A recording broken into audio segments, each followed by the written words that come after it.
So we'll come back to that. So now we got Paladin, we got Blacksmith, we got all the lives we need currently. Like, if we're gonna completely ignore the people that want to frickin' talk to us, because screw 'em.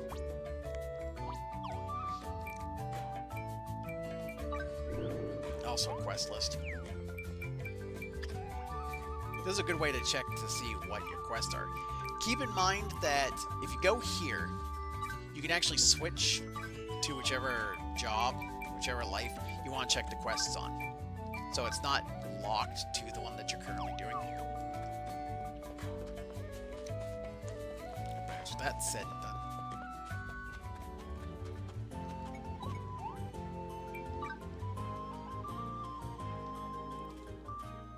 Now it's time for a cutscene. Once again.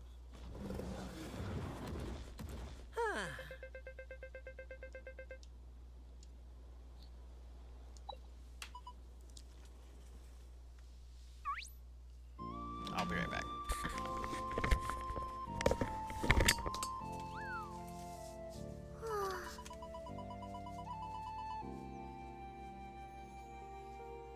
Nanda.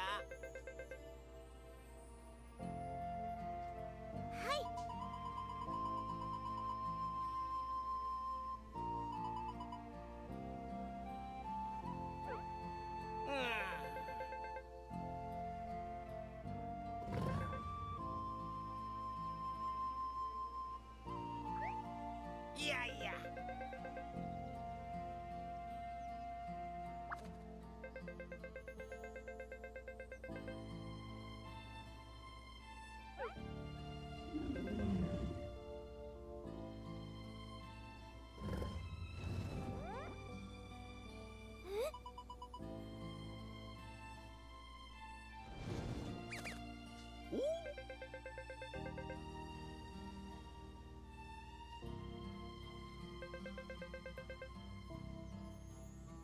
Whoa!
Oh no, the girl died. We'll find out why that happened a little bit later.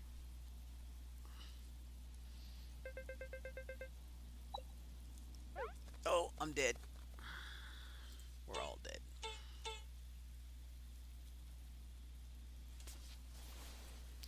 That's actually probably a good place to split it. It's just half that screen goes blank.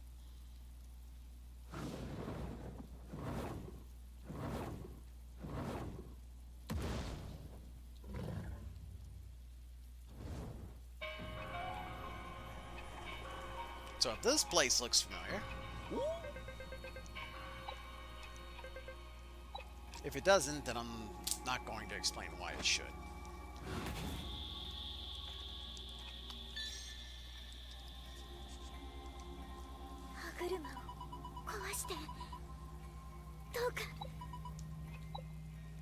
The cog is deep underground. Looks like we're gonna have to go underground incognito.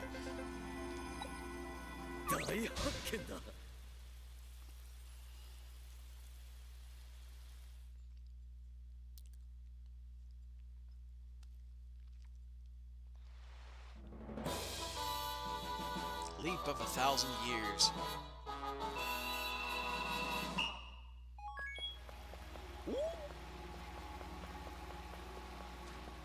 Also, enjoy this place. If you get this game, because I'm going to assume that you haven't bought it, but if you get this game, enjoy it. It is a very fun game. I highly recommend it. I give this a solid 8 at the very least. But then again, 8 is what I give pretty much anything that I enjoy. It's maybe I'll give it an 8.5. Like, it did some good quality of life improvements of the original.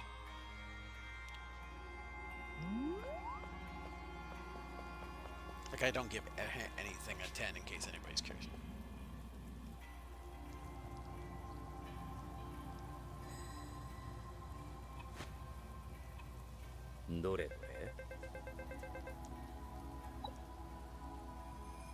It's brimming with ancient secrets.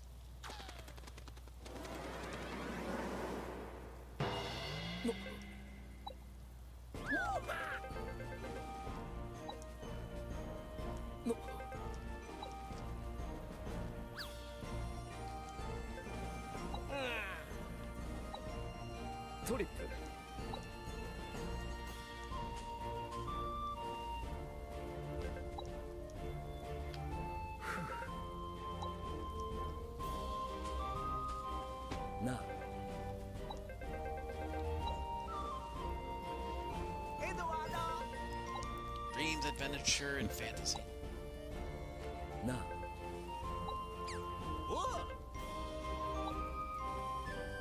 And so they tell the story of where the hell they've been for the past 1,000 years.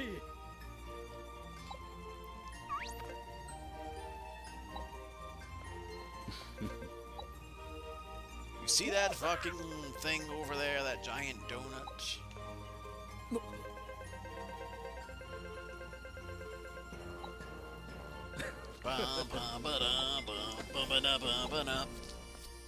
This REM person, we're gonna brave the depths. Keep in mind that we'll be going into this a lot too.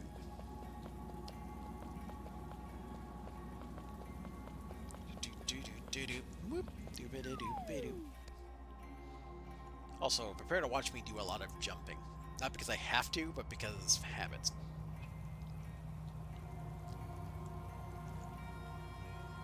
Do not jump into the pit of despair, Edward. It's not some kind of entrance, it is an entrance.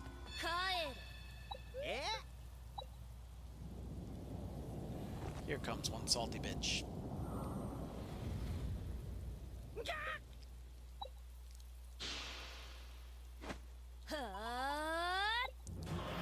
It's an evil priestess. Also, the funny thing about this music is that it's used mostly as a boss theme.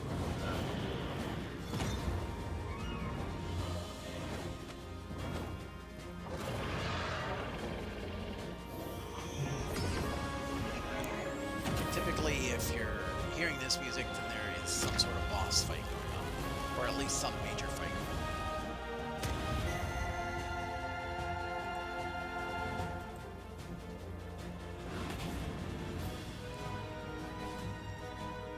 Also, no, if someone paid me to give something a 10, I still would give it a lower grade. I might be more inclined to actually give it even less than what I originally thought if someone tried paying me. It's like, nope. Like, I'll take the money, sure, but I'm not going to give you a 10. That's not how I work.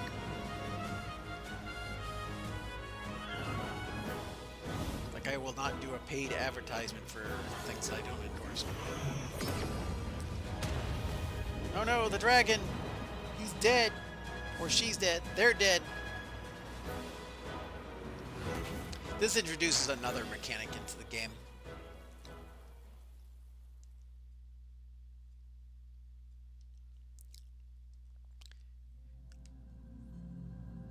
Not this whole whirlpool thing, but what's gonna happen after they get out of here.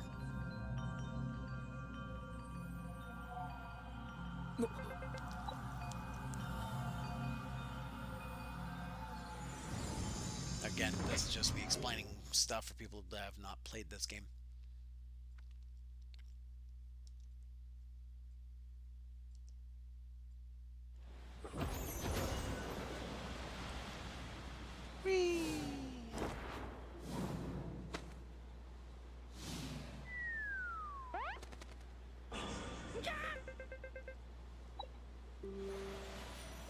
falling. Also, check out this place. This place is really cool, and is actually the bulk of the game once you get to post-game. Also, that giant dinosaur you see back there is not something you fight anytime soon.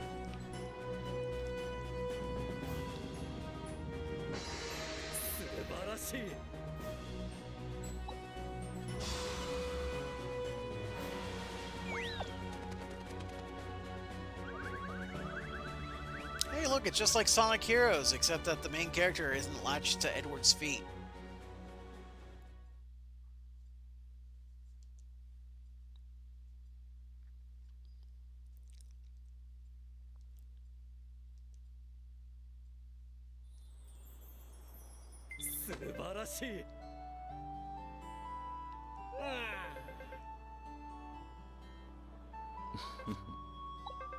Also, later on in the game, you find out exactly what this place is.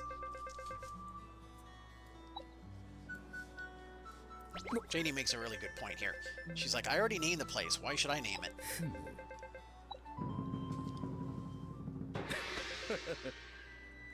Ginormosia. That's wonderful.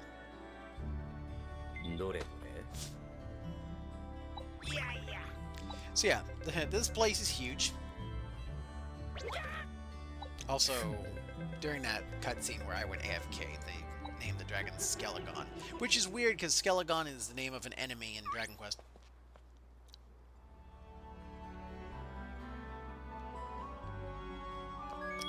So, here's the desert stage.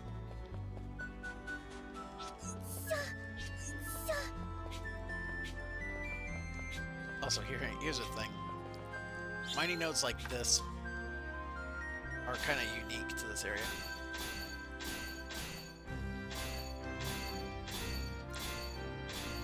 Also, I'm not going to be able to actually beat this stone because, well, level 5 versus level 3. Now, with combat lives, you actually can get away with that kind of thing.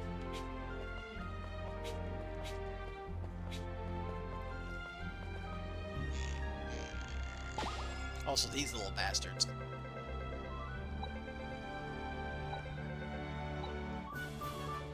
They give you stuff. There's like 5 or 6 in each zone. I have not found them all. I am not going to find them all on stream. So don't expect me to make a guide of, hey, here's where all the frickin' levels are. Give me a second to get crap these things. Keep in mind that I was level 1 when I started fighting these things. And now I'm level 3. Your level, as long as you're within like a few points of the enemy, at least with him when you're playing melee, you're able to kill enemies that are a little bit higher than you. Now, if you're ranged, which basically is mage and hunter, whatever it's called, those can kill higher level enemies that are even higher than that, but I wouldn't necessarily risk it.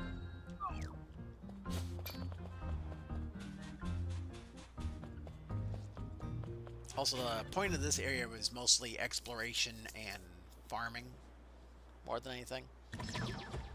What you want to do is you want to find all these towers as well.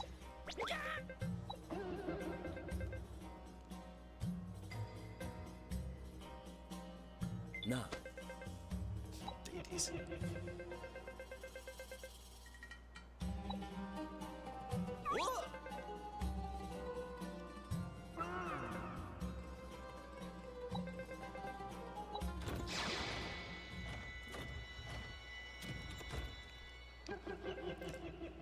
So yeah, anybody who's ever played Breath of the Wild or Tears of the Kingdom will understand this mechanic. Basically, you go to these towers and they reveal a portion of the map related to where they are. There is one in each zone, and I cannot remember how many zones there are. I think there's like 8. Like, you can get a rough idea of how many zones there are just by looking at the map. I just can't remember the number. Let's see. Let's find out. Let's back up, back up. Let's see. 1, 2, 3, 4, 5, 6, 7, 8, 9, 10. I was way off. 11, 12, 13. Like 14, 15 different zones. I was way off. Also, mimics. This guy is going to teach us about mimics. They are obnoxious and stupid.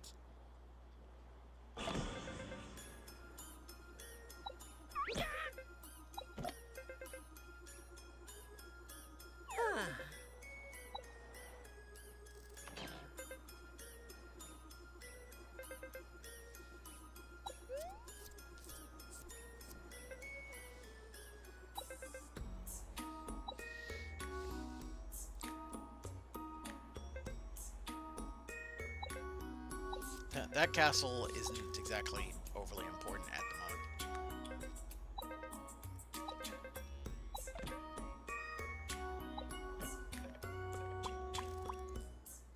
That mimic's weird. We never see him again. Also, this area does have regular treasure chests like that one up there.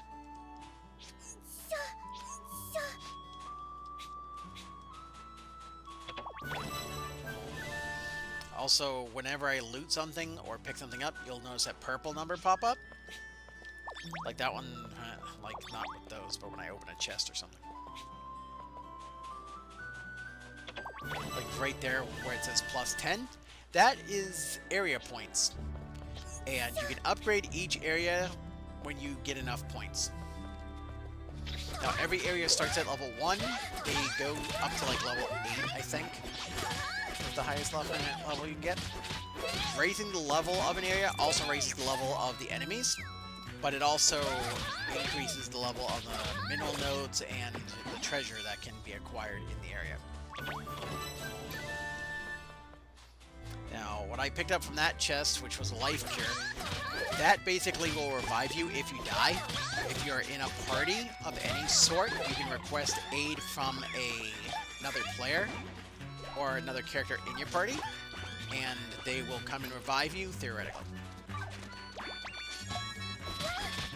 Now, of course, if your whole party dies, then there's no point. You might as well use an item. There is a time limit for how long it takes for them to rescue you, so you can't just sit there dead indefinitely. But you can sit there for a good chunk of time. Also, tortoises. We're gonna beat the crap out of these guys for some shells.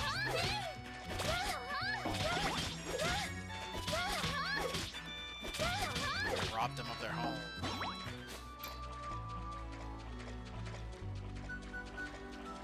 Also, camps, these basically act as inns, since there are no inns here. So you can literally rest here all you want. You can also change it from night to day and day to night, because enemies change depending on the time of day. Well, between the day and the night cycle, it's not like some only come up at like 6 o'clock or something. There are some real-world components to this, and it's mostly the time it takes certain things to progress.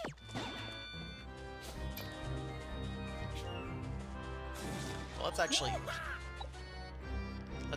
go and continue the storyline a little bit. Then we can just kind of wander around a little bit. So yeah, when you enter certain areas of the desert, you basically get burned and end up having to take fire damage if you're not on a mount. This bear boss actually will actually give you a mount, and then you can get some as drops and some you can buy. Nah. Now, like I said, the camel is the first frickin' mount you get. But it's not the only mount. As a matter of fact, there is a mount that I remember that I can get that I didn't think to get on my main account yet.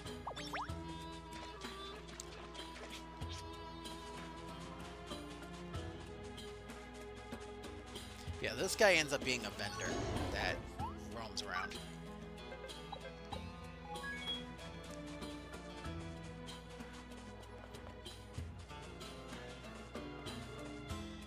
We're gonna beat up this guy. he actually introduces you to spirits that you can recruit. You can actually make a full party of 3 additional characters. I will point out that this NPC Phantom that you can recruit can actually be a character that can stay permanently in your party, but you actually have to find where they are. It's not automatic. And it uses a mechanic that we will find in a little bit, actually.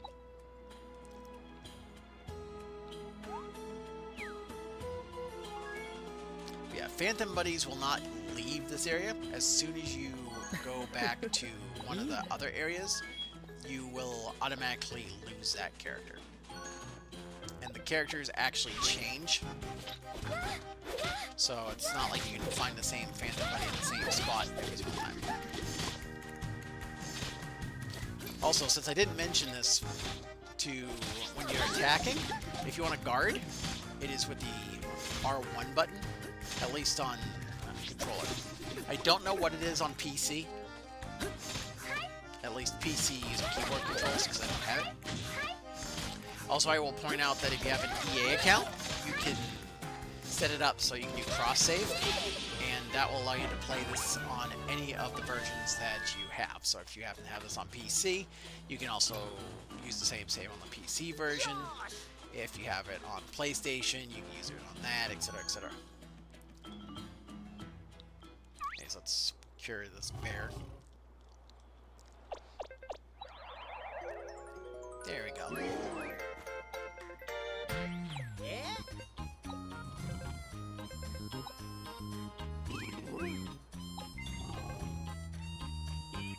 For a camel, it really doesn't have a hump. Also, that was just saying that if you hit the L button, you can hop on your mount. Keep in mind that you don't get knocked off if you get attacked, but you also cannot attack while you're mounted. So if you do attack, you automatically dismount.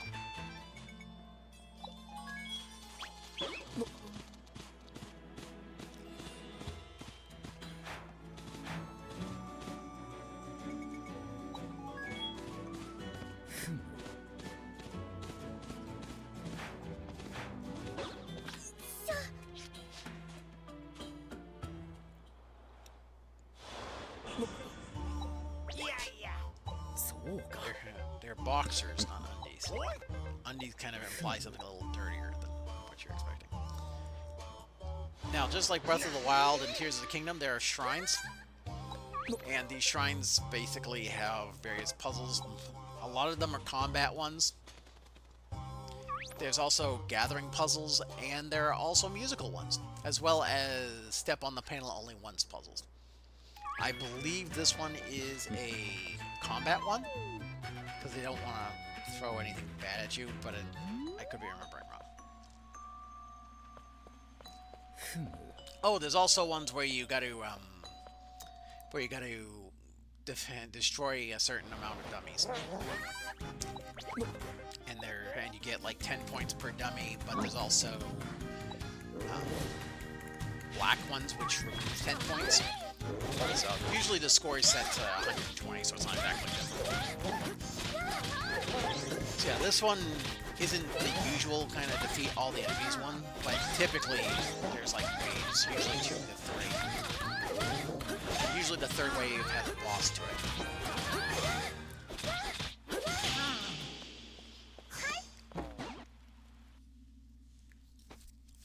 Also, you'll notice that I still have that Phantom Buddy with me. He'll stay with me as long as I keep him in the party, or as long as I stay here. I can always kick him out of the party, and I can always just leave, and that removes him as well.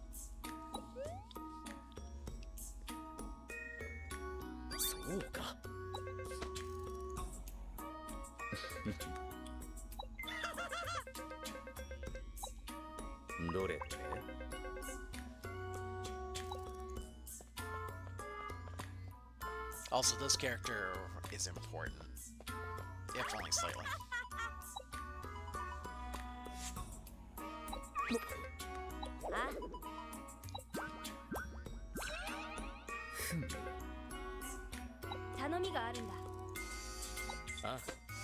I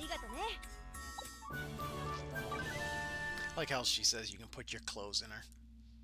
It's like, probably, but I wouldn't recommend it.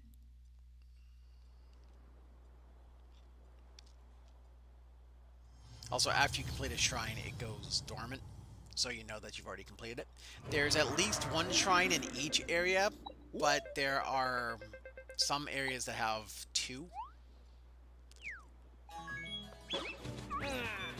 So basically what's going to happen when you're exploring this area is the first thing you should do is check for an eye tower. Once you access the eye tower and are able to access the map properly, that'll give you a general lay of the land.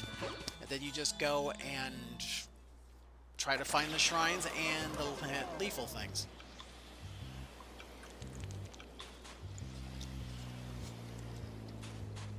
She means well.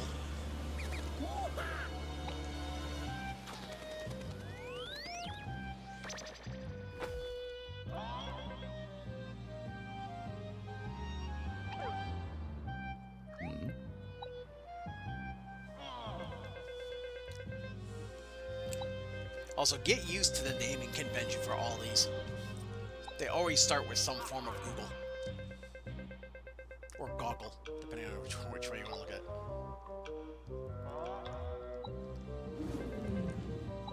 Yeah, yeah.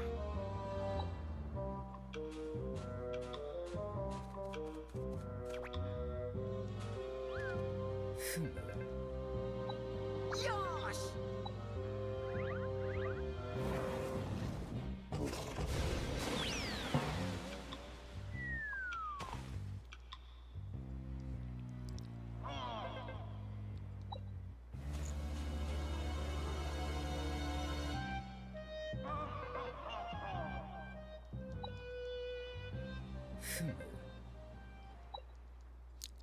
It's a transformer.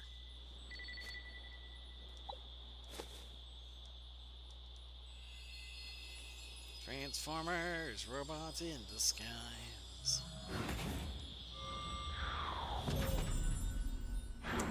Also, I'm going to point out something cool about this gate. The gate actually sets two waypoints. The first one is where you use it to get to Ginormsia. The second one is your departure point.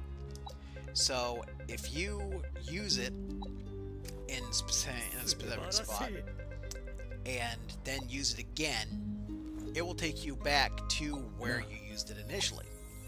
Now this can be useful if you want to like spelunk to a cave. You could use it to essentially drop a warp point at the bottom of the cave or wherever you were, and then use the dragon because you'll be able to fly out of this area directly. Fly out of this zone to wherever you want, and then just go back to Ginormsia, and then use the door to get back to where you were.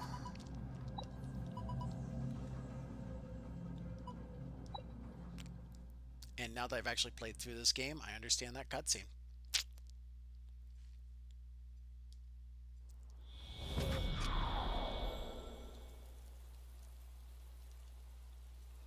Now this is going to introduce us to a new mechanic that is very important. Like, even though we didn't actually activate the eye and the eye didn't do the search thing, it gave us the second half of the desert automatically. Yosh! Ah, Ginormsia. I'm just gonna call it that other land because it's faster.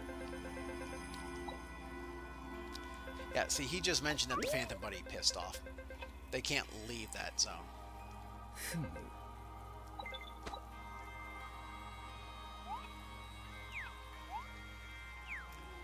Now, it's telling us that we can now fly to different areas. And yeah, we can fly to the past.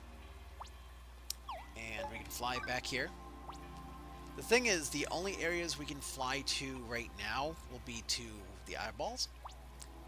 We can't fly to where the door is. But we can fly to where the eyeballs are. The same is true for every zone. Eventually we'll unlock other flight points. But there's like one in each, well, almost one in each zone that you can fly to besides the eyeball. one of the features that the eyeball towers give you is the ability to tell you how many shrines are left in the area. So if there is any, it will say that there's at least one, or there's 2 shrines in the area. Usually it'll say that there's 1 if there's any shrines left at all, because more than likely you haven't found it.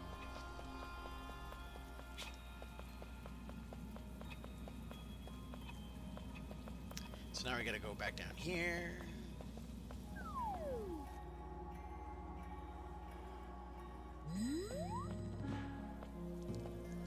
Also, I should point out that you can actually harvest various things while you're traveling around.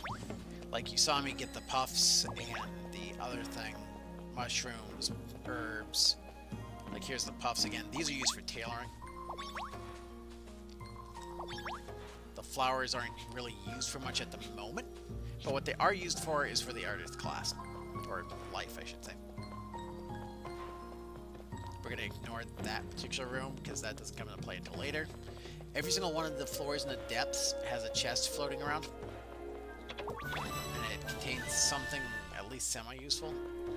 Also, the chest color shows you what is actually in it, usually. Like I think these ones are more common items, usually.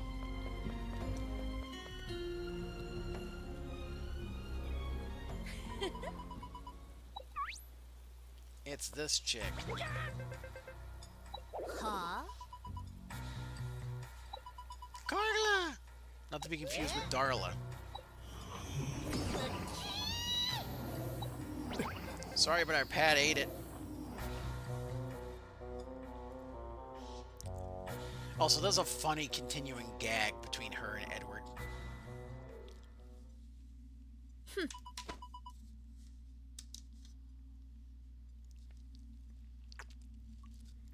She's not very good at hide and seek. She's supposed to look everywhere and not just look at the cave and be like, they're not here. They must have frickin' pissed off. It's like, that's not how that works.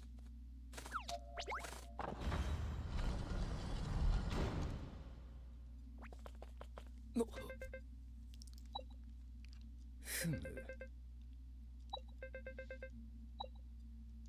I could have sworn that cavity was flipped the other way.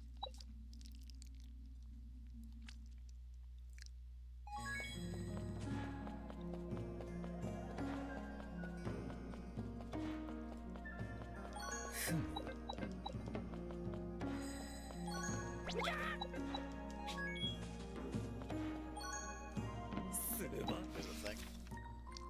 I cannot read that. Neither can we. What a strange thing.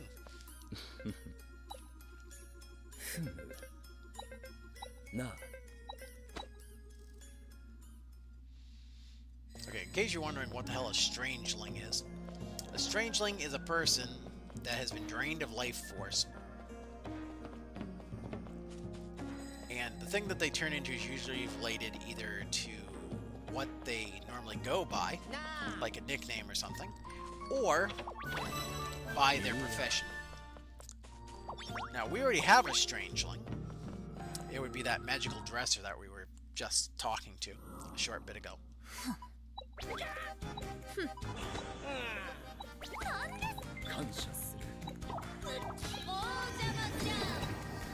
She's mad that frickin' our pad ate the gem.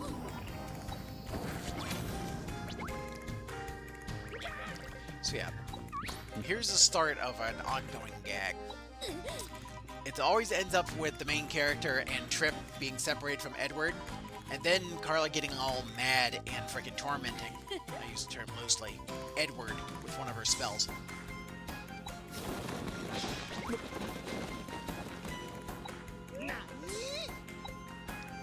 Now they make it sound like as if he's in dire trouble. Well, I will show you exactly, so we never get that far, what is actually going on. And it's actually kind of funny the first few times. Because it's like Carla tries so hard, but she's not very good at what she's trying to do.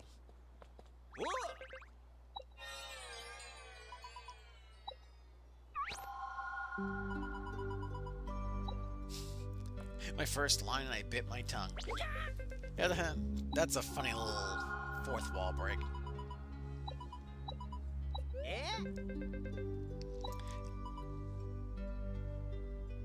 Yeah.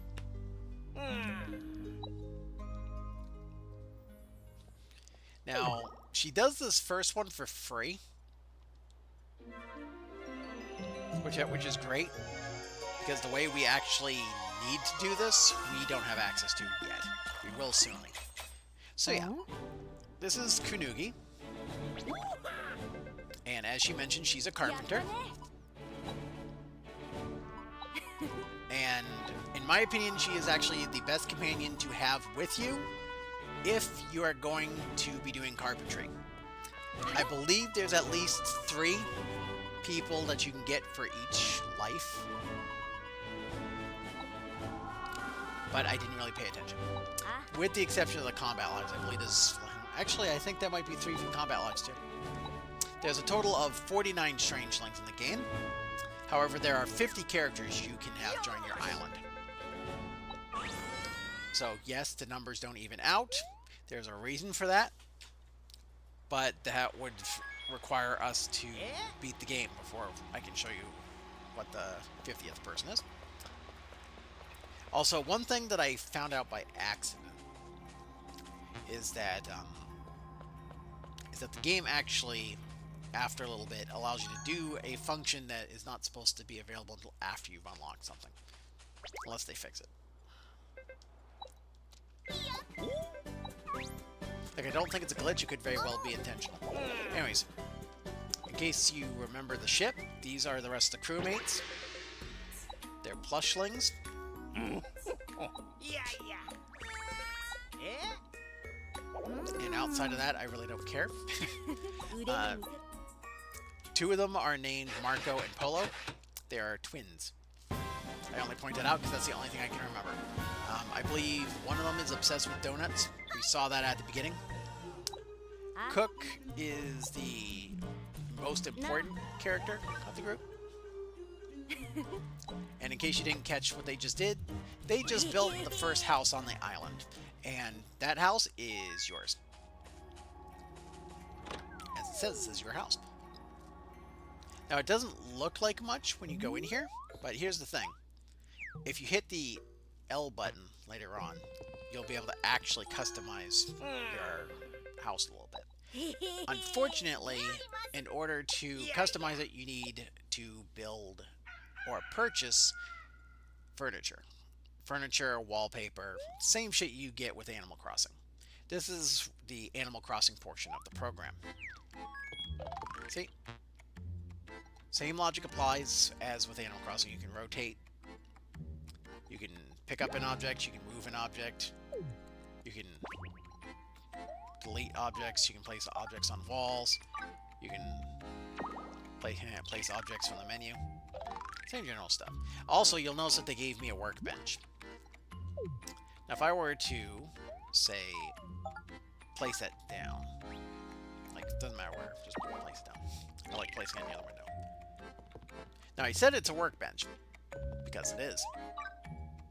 Like, literally, it is a workbench. You can use this to forge stuff. You can use it to craft stuff. That's the whole point. Now, the same thing is true with the outside. I'm assuming it unlocked that feature. We'll find out. It has not yet. But eventually you'll be able to do the same thing in this world, in this area, as you can in your house. You just tap L and you're able to place stuff wherever you want. These things right here, you'll be able to get rid of, but you need a certain number of buddies to do that with. And buddies are like Kunugi here, where she helps you with stuff. You'll eventually be able to take her out adventuring with you, but that requires you to have a guild hall, which doesn't get built until a little bit later in the story, and by later I mean like probably about another 30 minutes to an hour in, depending on how fast you can do stuff.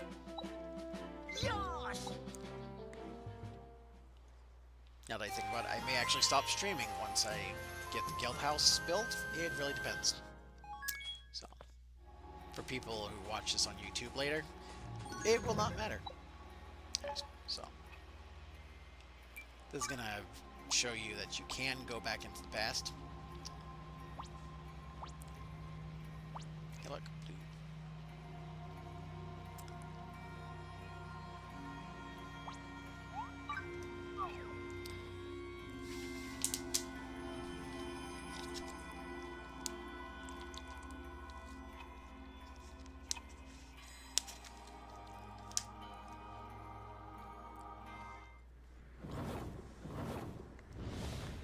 So yeah, this cutscene only happens the first time you do this. So you don't need to worry about seeing it every single time, like as if the game's trying to frickin' load from the disc or something. This game, unfortunately, is DLC, is download only, unless you get the Japanese version where you can get a hard copy of it. I don't know if the English language is available on the Japanese version of this game, because I don't own it. This is the English downloaded version. Skelgon is really happy because he sees his favorite person in the whole world.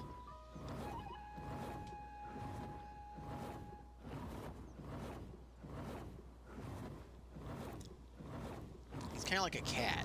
He has a favorite person and he loves them.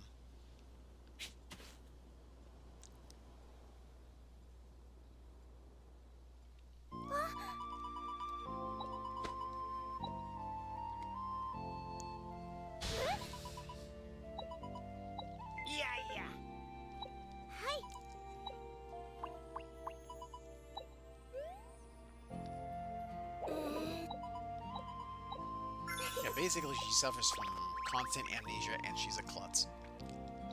Like I said, she will be the favorite character of this run. Not run, this ain't a speed run. Of this game. She will be everybody's favorite character. Oops. So she's gonna join us on a little adventure. Now, unlike most companions that follow you, especially later on, she does not fight. So she is a guest character that just basically remains hidden. This guy introduces a minor mechanic, which you'll probably do organically anyways. There are these notice boards, like the one right next to him, that basically give you objectives to do. Now, most of these will happen automatically, like visit this location, defeat this thing, choose a combat life, gather life. I'm not sure why those don't automatically freaking unlock, but there you go. It's because I just looked at the board. I think I actually have to turn into each life, is the thing. We'll find out. I also like how I coincidentally chose all the frickin' all the lives that are in the same row.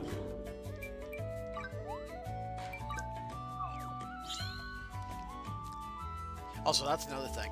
If you choose to go to a crafting life, it will ask you, do you want to go to the nearest workbench?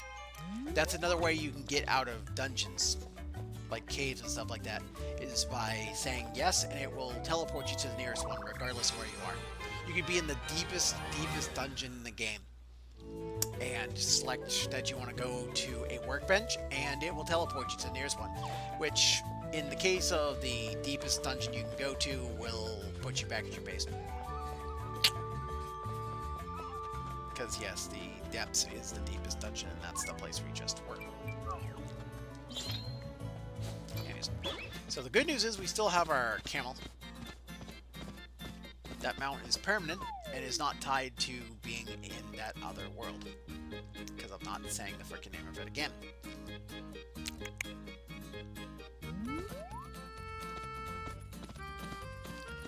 So yeah. Cool thing I'd like to point out though. You are not required to actually go directly to your quest objectives unless you really want to. Like, you are more than welcome to just explore to your heart's content. This does not force you to do anything you don't quite want to. And I totally forgot I needed to gather information in town before I actually do anything, because I'm dumb and have done this in like 3 days. I think it's like 3-4 days.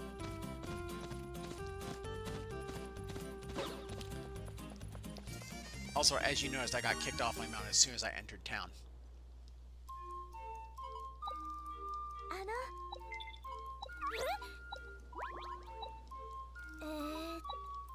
Yeah, Douglas. Some of the names are actually puns on their jobs.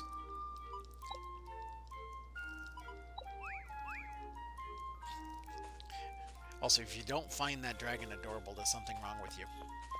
It even has eggshell pants.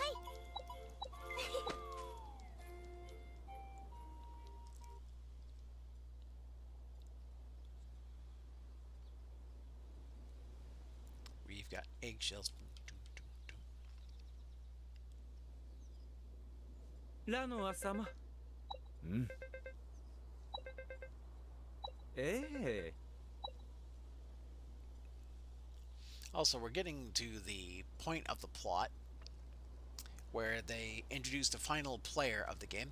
Anybody who's ever played an RPG or just basically plays any video game that has an RPG component, or anybody who's read a book that's an action-adventure style book will know that by now they should introduce the bad guy.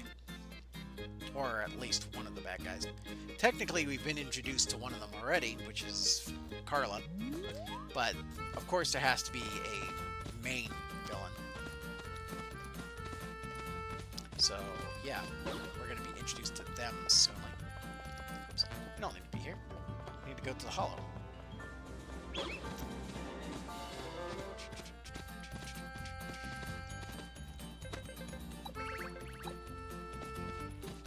Yeah, well, I don't really care. However, we're going to take a side trip. Because up here is a mini-boss we can fight, which is this Cornella. So if you hate corn, now's a good way to take your vengeance on corn.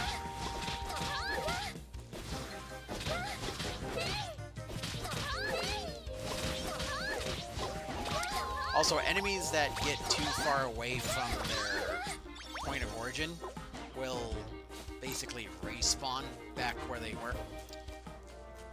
I guess that corn freaking disappeared. Trying to beat it up.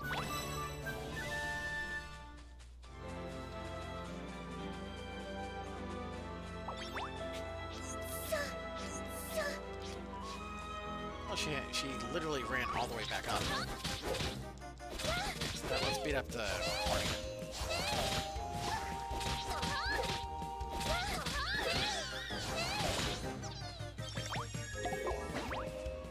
Now you see how I just got a pine saw as a drop? Enemies, as well as I said, nodes like that oak back there, sometimes will drop weapons. Now, even though the actual saw is not a weapon per se, it's classified as a weapon as far as equipment slot. It would normally go into this slot, but because I am not a woodcutter, I cannot equip it. I can't even see it. However, if I had woodcutting, I could actually equip that, and that's actually a base upgrade to the bronze one that you actually get. So yeah, sometimes you can get, loosely, you can get upgrades from enemies, but it's typically better to either redo them when you unlock that, or you can just sell them and get new ones. They do sometimes come with abilities, but usually they don't. Or at least not ones that are any good. Also, there are two different versions of this enemy right here. There is this guy, and then there's the prairie dragon.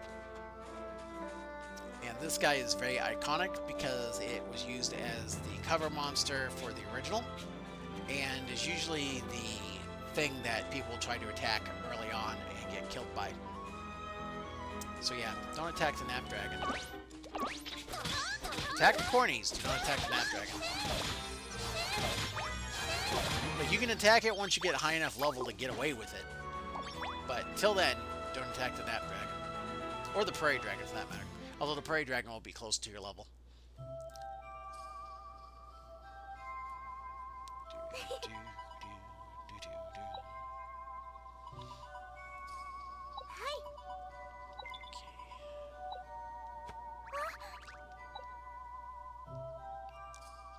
I do like how the hair actually has physics.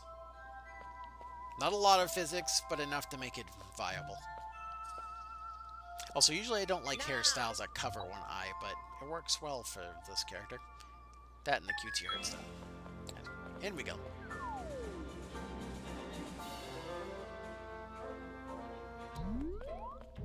Alright.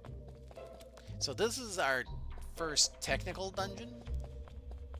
Notice that there are really high level nodes in here. That being relative to our actual level for mining. The thing is, we're not in here for the mining nodes. At least not yet. More than likely, if I do a lot of crafting, I'll probably do it offline. That way I'm not boring you guys with that kind of stuff. It's just gonna mainly be the story crap. Unless I feel inclined to do something online. And by that I mean while streaming. I am going to end up killing a lot of enemies, just because I want to level up. Because I'm using a life that is really bad, because I played through the original game as a ranged character.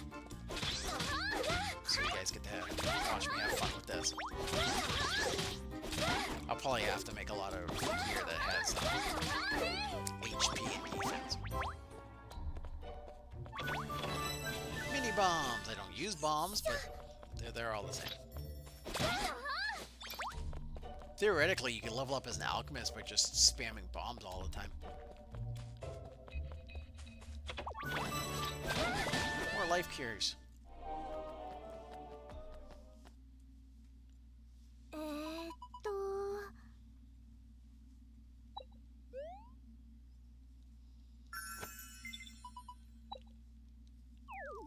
This would be a terrible place for us to get ambushed, she says just before they get ambushed.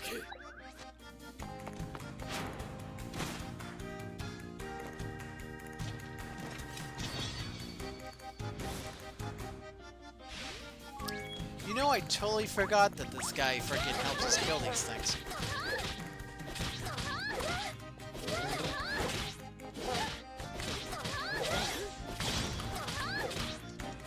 Also, you'll notice that I very rarely guard. It's because I'd rather just kill the enemies quickly and also dodge, as opposed to attacking with the shield.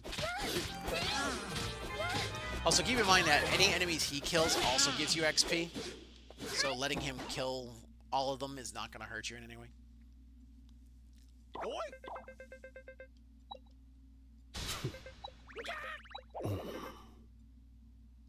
This is what I always look like.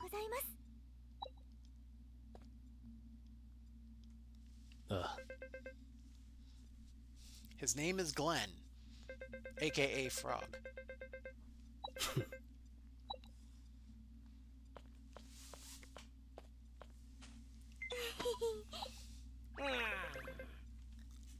Okay. Give me a second. We're gonna go find the miner here in a sec.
now that that's all settled, time to find our little miner friend. According to the arrow, it says we gotta go this way. Let's kill some more beetles. Actually, we haven't killed beetles yet, so let's kill some beetles. Some beetles that aren't running around on balls of poo. They are on some sort of ancient tech balls.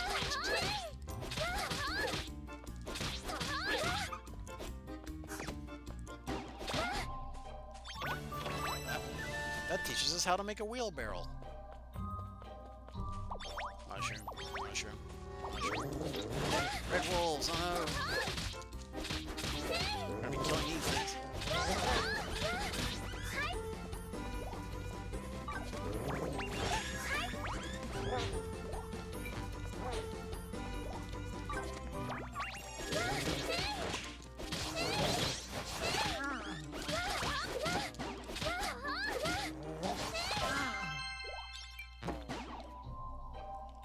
Protect the road.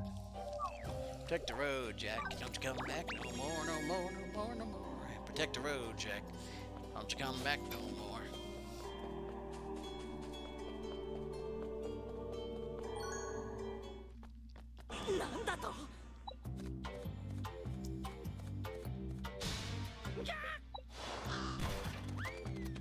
Bird's like, ah, shit, I've been spotted.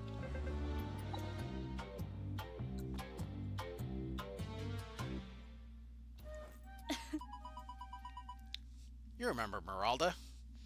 She's the one that frickin' taught us how to mine.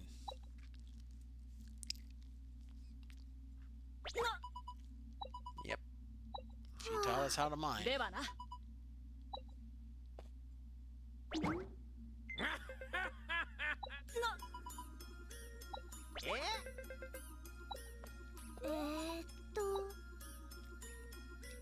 Now they have to explain what a strangeling is.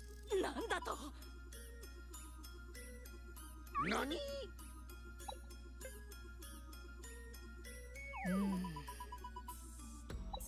Yeah. Douglas is an idiot. No.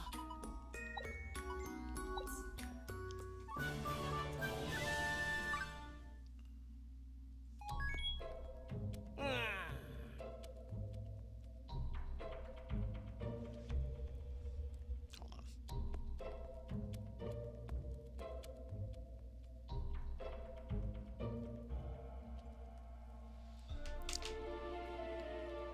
That's gonna force me to frickin' walk all the way out. Because you can't teleport out yet. And I'm pretty sure it won't let us use the door. Because we got...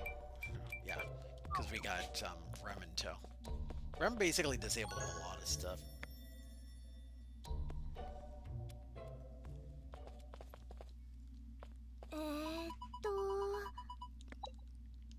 Nah.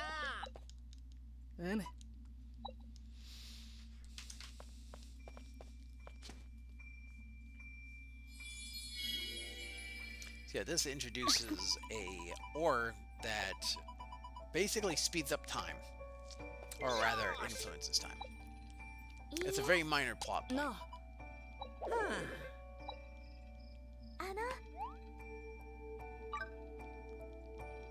I probably should have said no just to see what she'd say, but she probably just pouts. Now this shows something suspicious about her. Like, she's literally holding unprocessed ore and somehow managed to get the flower to grow even bigger.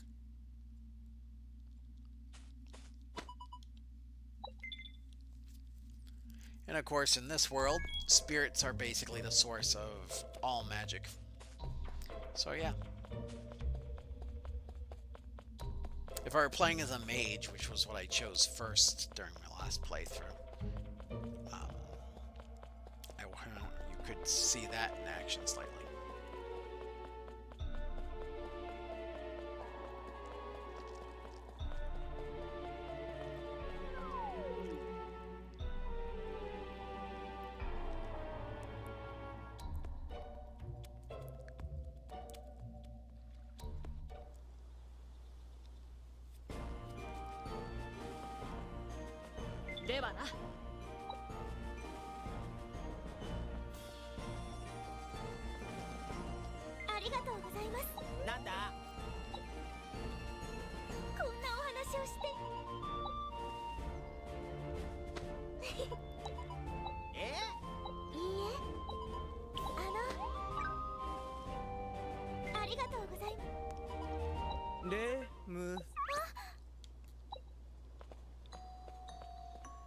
Now I'm actually gonna... Okay, hold on. I'm gonna stop the auto on. Note how she refers to this character. Because this becomes a trend that she keeps doing. She always refers to him as something evil.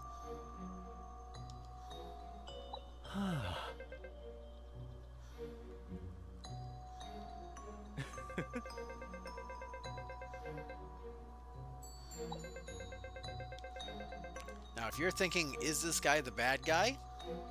Then you may be onto something, because he is a high priest, and we all know in movie plots it's always like the high priest or the main advisor or some guy close to royalty that is the true asshole of the plot. At the very least, this guy is an asshole, but that's neither here nor there. Oops. We don't want to go there. What I am going to do real quick, if I can find it, I'm going to unlock a cave that I want to go to later. Because I may stream every single cave. There's an entrance there. I'm not actually going to go into this cave because the enemies are going to be obnoxious. Not deadly, just obnoxious. There is an enemy at the top of this that drops things that are good. Whenever you go to a new cave, it gets marked on your map. And also, the dragon allows you to actually fly to that spot, so you don't need to look for it. So you don't need to go out of your way and be like, where the hell is this cave? How do I get to it? Blah, blah, blah, blah. There's one more cave I want to get to before I return to the present. Also, here's another thing. You've seen me do it earlier, but when you drop fruit down, you don't even need to pick it up. It automatically goes into your inventory after a second or so.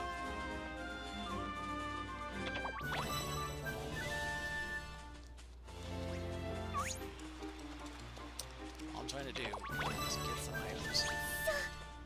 I believe the cave that I was looking for is like down here somewhere. Turtles. Am I freaking drunk? No, the cave entrance is over there. I'm just not in the right spot.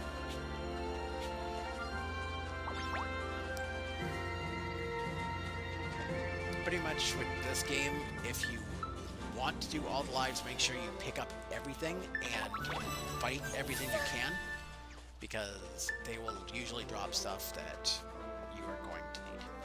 Anyways, so you don't need to go back to Skelegon to go back to the base camp, or anywhere. You can fly at any point, even inside buildings you can fly. You can't do it inside caves though, so basically anything that doesn't have a map.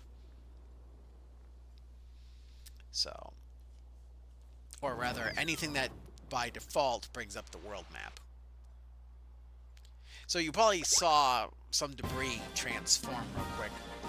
So yeah, this is the guild house, and I'll show this off, and I'll probably stop streaming so I can do a little, whoops, a little bit of snip snip for this stream.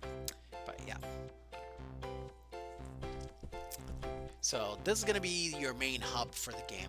Everything important will be here.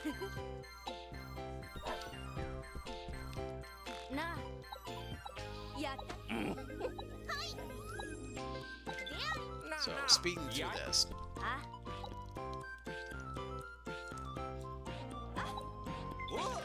So to break it down, for any changes with the guild house or with like NPCs and stuff, you speak to this guy. If you want to build something, you speak to him, and he is going to be your primary source of materials and crap if you don't want to farm them. You can literally speak with this guy, and he sells a whole lot of items. Later on, he opens up to do other functions as well. They're all shop related, but these will be important later. The flour, not the items. But these are just different items you can use. These are the consumables. These are your materials you can buy. This is for people that are lazy and don't want to farm the stuff. Or maybe you just can't be arsed at the moment. You can just buy the stuff here. Minty or copper. Stuff like that. Also, if you want to not craft your own furniture and just want to buy stuff, here's some materials for you. You can also buy trees. Keep in mind that if you buy them and then decide to chop them down, they do not respawn like the wild ones that you'll see on like the island and in the other world. These ones do not respawn. So make sure that you're sure before you cut them down. If you want to move them, then you can just hit L when you're in the base camp and not in the guild, and just pick them up and move them around normally. So basically they're furniture you can farm. And of course there are mineral notes you can do that with too. Now, this game has multiplayer and you're probably wondering how you do that. Well, you do it by going in here. Now, I don't think he's ready yet to do multiplayer, and I can't do multiplayer on his account anyways. But you speak with Colm, and he will allow you to do multiplayer. Now, keep in mind that I can't demonstrate multiplayer mode because I cannot do it with this character. But when you speak with him, you select online play. Obviously, play with people that aren't nearby. Local play if you want to play with people that are in the same room. Now, this is Polo. Polo does the same thing his brother does, except to a lesser degree. And by lesser degree, I mean his stuff is just basic consumables. He does not sell any materials of any sort. So it's all consumables. Food, bombs, potions, stuff like that. Now, when you do multiplayer, everybody has to ready up before you can do the adventure, and the adventures are timed for 50 minutes each. After 50 minutes, everybody comes back to your base camp, and then you can wait for everybody to ready up to go on another adventure, which could be the same one that you did before, or a completely different one. It does not have to be the same each time.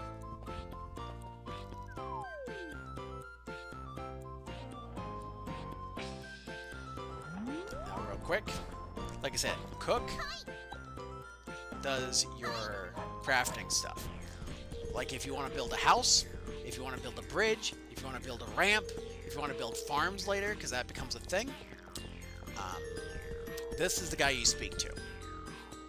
There's also a art studio that unlocks with the artist that he also will build once you complete some story plot. Now, like I said, this guy does stuff with the guild. Like if you want to move the guild, if you want to change the look of the guild, you'd speak with him.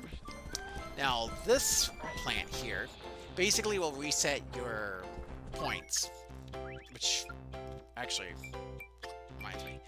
The points here that you can assign, you can reset those.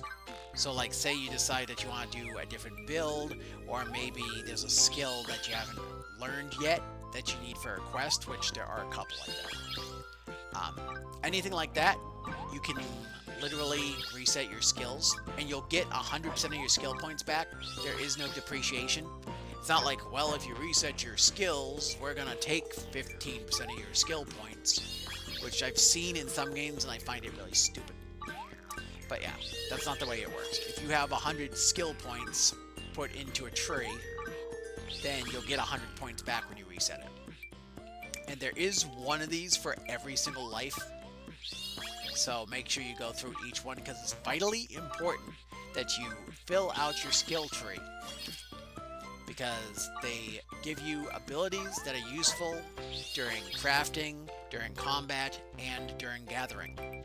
The gathering ones are basically allow you to do a super attack that does additional damage depending on which button you're holding down. For crafting, it initially is to auto-complete 3 objectives, and then later on can be upgraded to complete 4. This is important because when you do the auto-completion function, it pauses time. So that little timer that's around the box that shows the steps that you need to do, that freezes for the duration. So it can vastly improve the quality of the item that you are crafting. For combat, all it does is give you special attacks that you can charge up to do more damage. That's it. That's all it does. Now, granted, in a lot of cases, that's actually a good idea. Also, later on, you'll get an attack that basically charges up, kind of like a limit break. There will be a gauge at the bottom that will gradually fill up, and when it's full, you press the, at least for the Switch, L1 and the X button. So it'd be like L1 and the triangle button, or L1 and the Y button for the PlayStation and the Xbox respectively, and also PC if you're playing with controller. That will allow you to do a super attack that then has to be recharged. I don't mean it recharges on its own, I mean you just attack and it recharges. There's also a version of that for gathering as well, and it does the exact same thing. It does a super attack that does a lot of damage and has a high chance of giving you an excellent, which is important if you want to get more materials.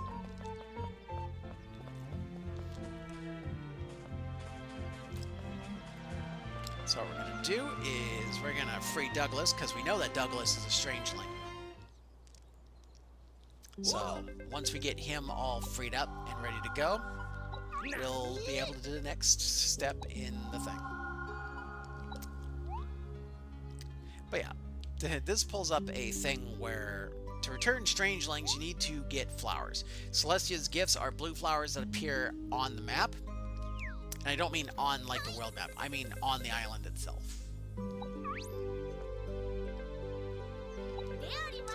But yeah, here's a tutorial on building houses.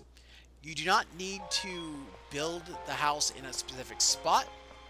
Also, once you build the house, it does not matter where you build it, you can always move it. Like, there's no limit to where you can place it, as long as it's within the confines of the build area. And I'll show you what I mean here in a minute.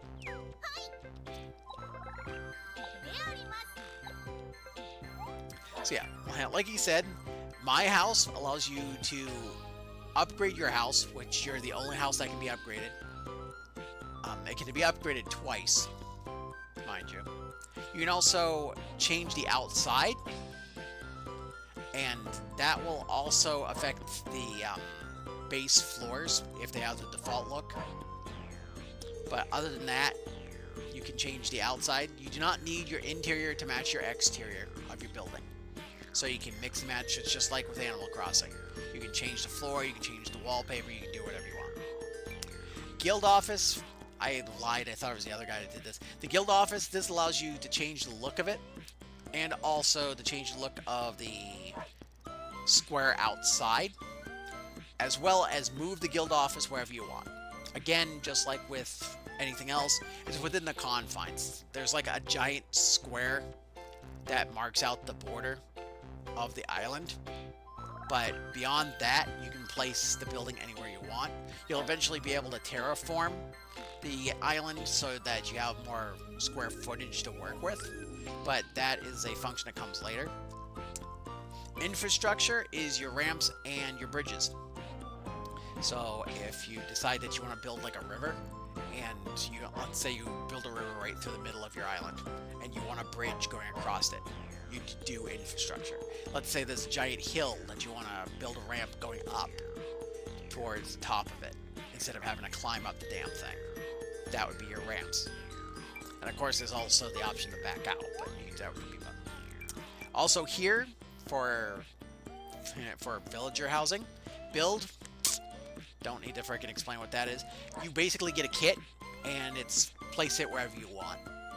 And the house will be built in a few seconds, and once you do it, it's a matter of assigning a villager to the house, which is what the old guy is for. He deals with that. Change appearance, just like with your own house, it changes the outside look of the house that you are choosing. Relocate, I just explained that. Basically, it gives you a relocation kit.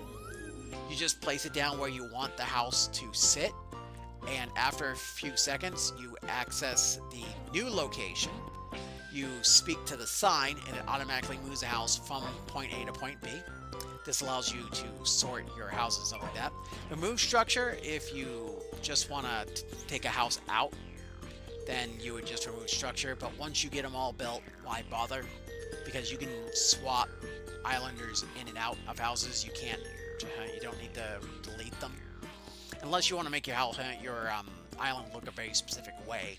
Like if it doesn't have any houses on it, or if it only has yours and you want to make it like a private oasis with a guild hall or whatever.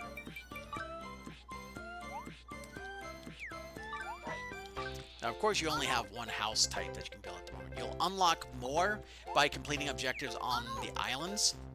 There are 4 in total if you include the main island, but there's really 3.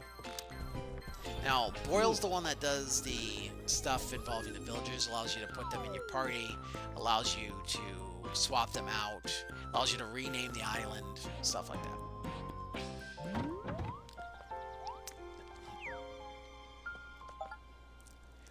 Like, this is what they're basically telling you. You can go and place stuff by using the R key.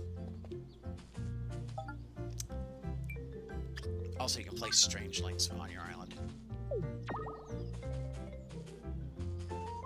Now, later on, you'll be able to hit the L button, and you'll be able to just place strange links that way.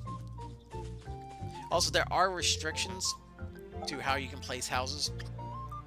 Like, you can't place them too close to each other. There has to be a little bit of distance. Like you can't really do that. You can technically place them immediately across from each other, like this. So if you wanted to put like a lane in between them, you could do that. Keep in mind that you can make like ground paths later on. Nah. Also, this is another thing. They will teach you emotes that you can use. Like, I'm surprised that she actually taught me one anyway. But yeah, it doesn't take very long to build something. I've never actually been inside a vacant house.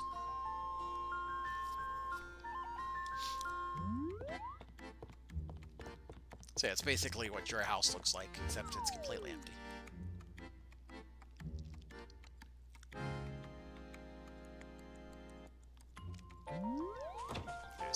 Also, these things, you'll see where it says Islanders and required.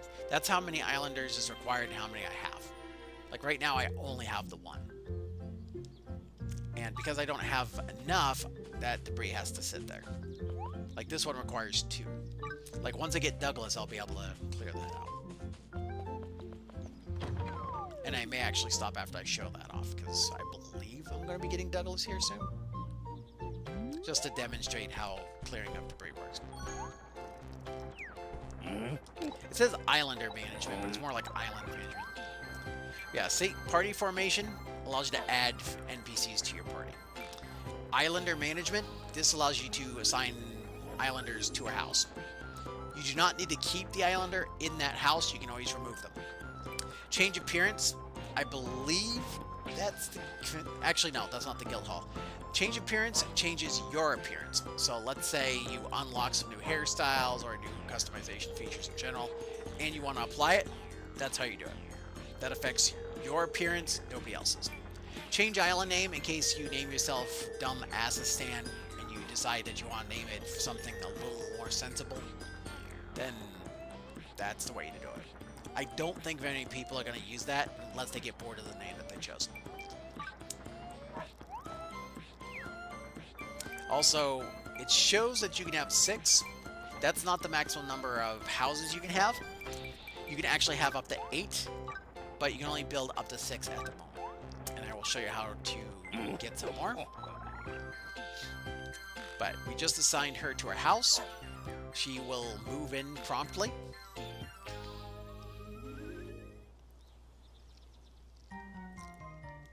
After this cutscene. ありがとね。ねそうやねん。そうや。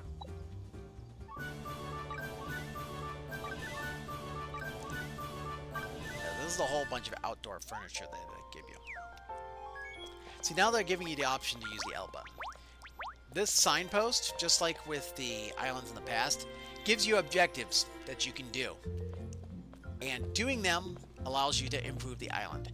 This is how you unlock the option to build more houses and more house types, is through this and also other ones that are scattered throughout the game. They're on all 4 of the islands, and they will unlock different styles of house as well as new furniture patterns and stuff like that. So this is the flight mode, quote unquote, and allows you to basically do exactly what you did in the house. You can pick up stuff. You can't pick up the debris. The debris is permanent until you get enough people. But you can pick up like the grass and crap. Allows you to clear it up and make it look nice.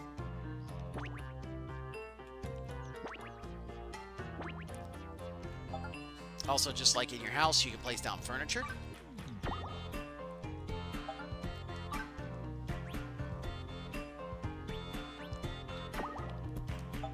And I'm pretty sure you have to do this as part of the tutorial, but I could be wrong. Like, you don't need to do it like I'm doing it. Like, you can literally do whatever you want with this. Or do nothing with it, for that matter. Okay, you can exit craft mode. Keep in mind that you have to place down a relocation kit. You can't just move a house like you can with furniture and stuff like that. But yeah, he was explaining the board like I just did. Basically, you do the stuff on the board and it'll upgrade your thing. So these are the flowers you're supposed to pick up. I do not think you can auto pick them up. No, not yet. That is a function that comes along. Now, I believe you need 50. There's actually other ways to get some of these. Like, I'm going to go and pick them up real quick. I'll try to do this as quickly as possible. Oops, that's not what I need. Like, the problem is these things can spawn all over the place. They usually do. What they actually want you to do is they want you to freaking collect a small... I think you only need like 5 or 6 or something like that.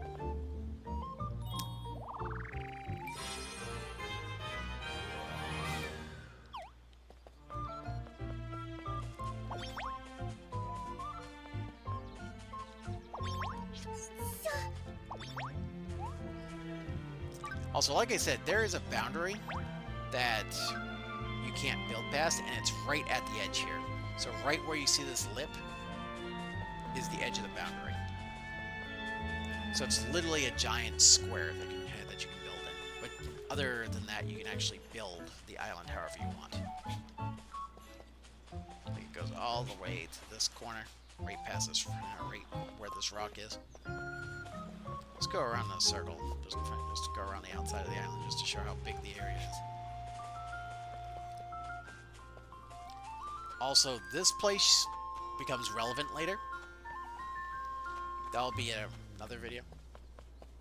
But anyways, let's go save a miner real quick, and then get some debris, and call it good.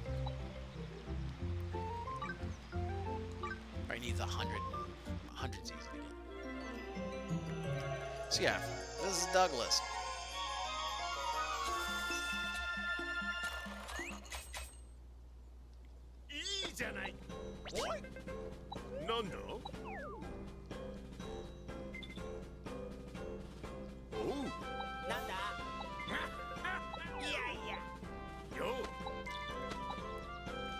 He basically says, hey, I can freaking help you out. I just realized I actually cannot do the thing I was going to do, because that requires us to do some more story plot. But yeah, as soon as we get Douglas, we can do that. But until that, here's another thing that I'll point out. You can build stuff for people. They will give you requests just like in Animal Crossing. Unfortunately, I cannot build that yet, but we'll get back to that. Because, like I said, I have no bronze ore, and I don't want to freaking farm it right now. Also, the reason why that popped up is because you can assign her as a smith, or not a smith, as a carpenter. So, yeah. right now I'm gonna stop here, and I'll pick this up a little bit later, probably.